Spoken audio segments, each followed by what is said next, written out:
আসসালামু আলাইকুম। আপনি জানেন কিছু মানুষকে ফ্রিজের মধ্যে রাখা হয় মৃত্যুর পরে। বিশেষ করে এই কাজটা করা হয় বেশিরভাগ প্রবাসীদের জন্য।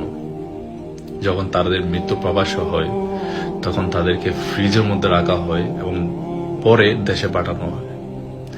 যখন তাদেরকে ফ্রিজের মধ্যে রাখানো হয় তখন আপনি একটা জিনিস চিন্তা করেন, আপনার চতুর্পাশে বন্ধ, ঠান্ডা, একদম শীতল ঠান্ডা।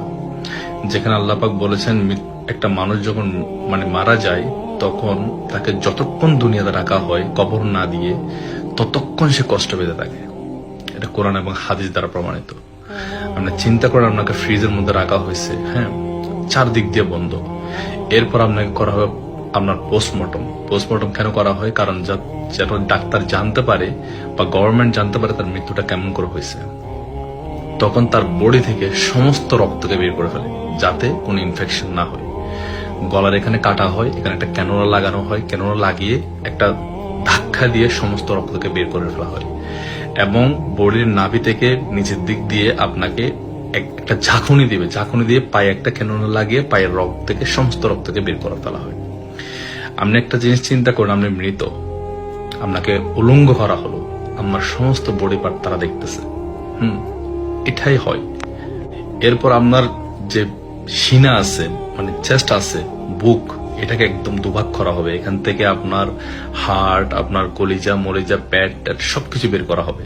বের করানোর পরে আপনাকে ওখানে কিছু কেমিক্যাল ঢেলে দেওয়া হবে যাতে অনেকক্ষণ পর্যন্ত বডি ঠিকঠাক থাকে এবং গাম দিয়ে আপনার এই ঠোঁট দুটাকে বন্ধ করে দেওয়া হবে। গামের সাথে যদি বন্ধ নাও হয় তাহলে এখানে সেলাই করা হবে।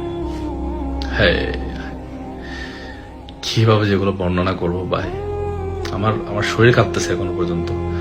আল্লাহর কাছে আজকে জুমার দিন দোয়া করি যাতে মৃত্যুটা যেন দেশে হয়, এবং দেশে যদি নাও হয় আমি বলে যাচ্ছি এখানে আমার যে পরিচিত আছে, এবং আমি বলে যাবো যে আমার মৃত্যুটা যদি আনফরচুনেটলি যদি এখানেই হয়, আল্লাহ পাক বলেছেন যার মৃত্যু যেখানে লিখে রাখছে সেখানে হবে।